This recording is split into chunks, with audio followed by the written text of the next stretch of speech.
Hills. My name is Rennae and I'm the founder of Cities on Hills, and I'm going to do, I hope, what will be a short video kind of introducing Cities on Hills, what we're about and what to expect from us and how this vision was birthed.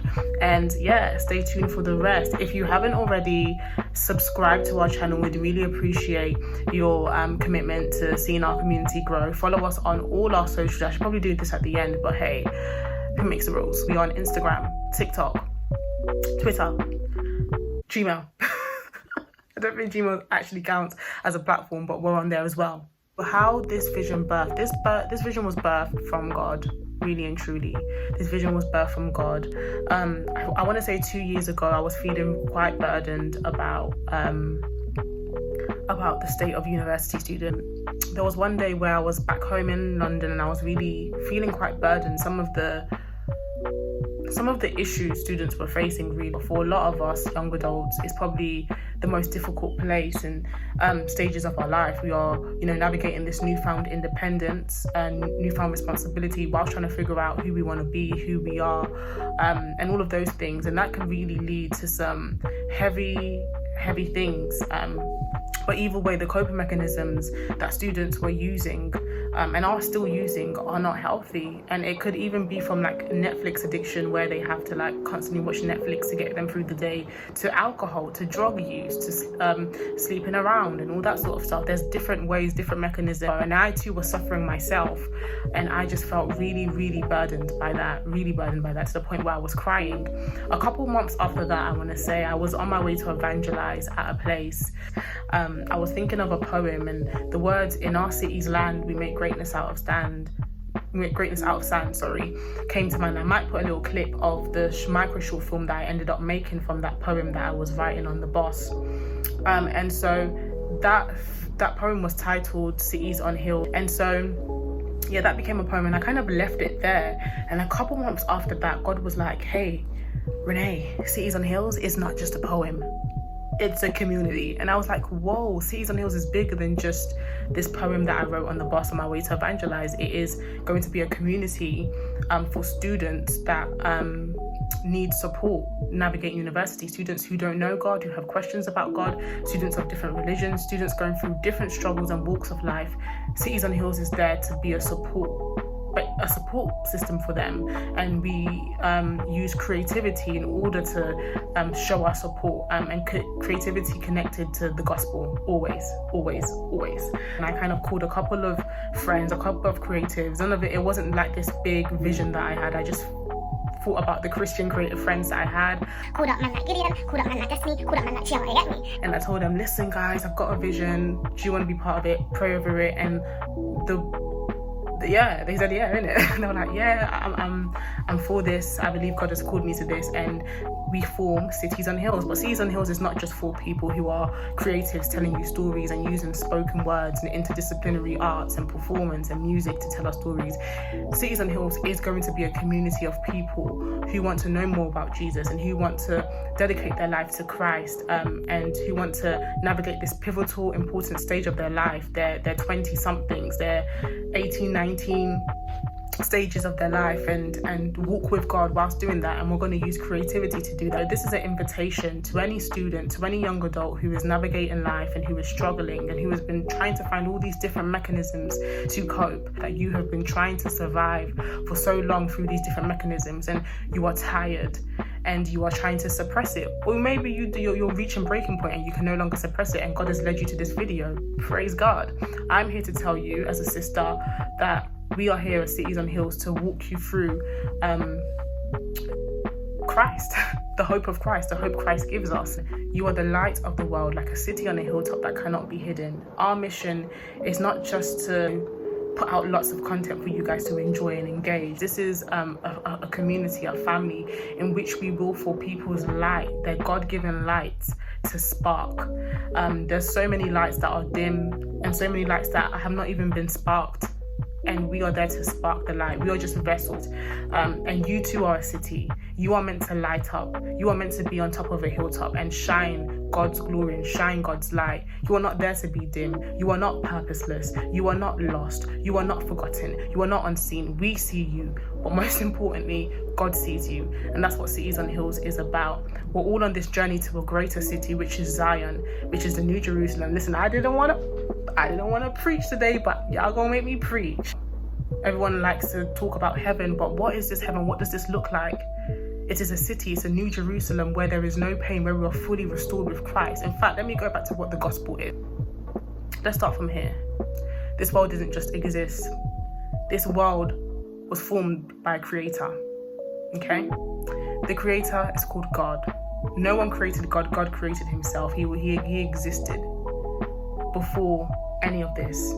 The earth was a void, was formless, and God existed before that. And the next thing you need to know is that you were created with purpose. You were created to glorify this God, this magnificent God that created the world. He is your father, he is your creator. And you were born to glorify him. You were born to walk in God-given purpose, and his purpose over your life, which is the greatest purpose. He's your creator. He knows what your life will look like and what your life should look like. After all, he's your father, he's your creator, right? But something along the way messed that up. Something called sin messed that up.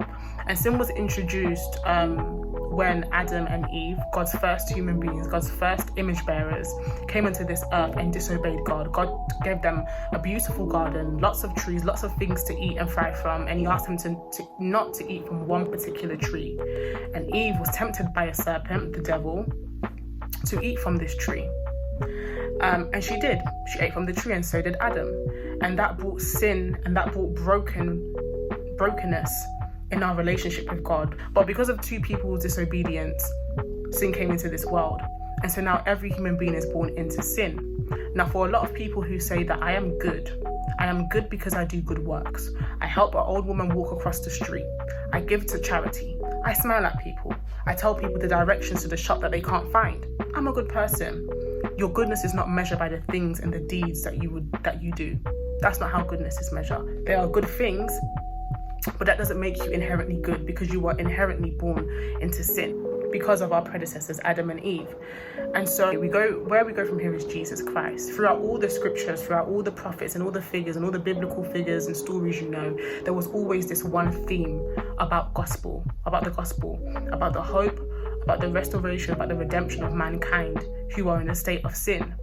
Jesus came down. And who is Jesus? Jesus is God. He is the God-man. God came down in human form, lowered himself. He had no majesty or beauty about him. Isaiah speaks of that. No majesty, no beauty about him. And God decided how I'm going to restore mankind is through coming down myself and dying for them. So he came as the son of Mary, of a woman who was probably overlooked, of a woman who didn't come from much. He came through her. He was born, an innocent child. He came and he started his ministry and lived and endured a life of suffering, of pain, of anguish. People rejected him. He was saying, I am the one, I'm here to restore. I am the one you've been looking for. Everyone was looking for this God they were talking about, this man they were talking about who was going to come and redeem and restore. But they couldn't see right in front of them was Jesus Christ. Because he was a servant, because he had no majesty, because he had no beauty, they couldn't recognize that he was the one that came to restore. And so what did they do? They abused him. They rejected him. They said that he was blasphemous. They crucified him. They crucified Jesus Christ, and Jesus Christ died. That crucifixion represents so much more than Jesus just being punished. It represents our sin, our guilt, our anguish, our wickedness, our shame, everything that we should have taken because of our wickedness, because of sin. Jesus took on the cross. The blood he shedded, the nails that were dug through his hands, the crown of thorns pierced in his head, people spitting on him, being whipped. Jesus took, and I'm being so graphic because that is what Jesus endured, and 10 times more. He endured all of that because God so loved the world. God didn't want to be departed from his creation. He wanted to be restored. He wanted a relationship with them. And so he came down from glory, became the lowest form of humanity. And it didn't only stop at the crucifixion. He didn't intend to just die and that be the end of the story. The gospel doesn't end there. 3 days after, Jesus rose from the grave and he resurrected. And what does that mean for us? That means through belief in Jesus Christ, by faith through grace, we can adopt a new body. We can adopt a new spirit. The Holy Spirit can reside in us. So we don't have to stay in the state of death and sin. By believing in Jesus, we too are resurrected beings with a new life and a new hope. And not only that, there is also the hope of heaven. Resurrection also means that there is life after death. And so this life is not even the beginning of our real lives. This life is just temporary. Our real lives begin when we die. And when we die, the hope is that we will meet our Father in heaven. Resurrection represents heaven, eternity with God, where we will be fully reconciled and restored, and we wouldn't be in this body of sin. We wouldn't be entangled with sin. We will be fully restored beings, meeting our Father in heaven, rejoicing and living a life perfect and blameless and happy. I've talked too much. This was meant to be a short video. Thank you guys for watching this video.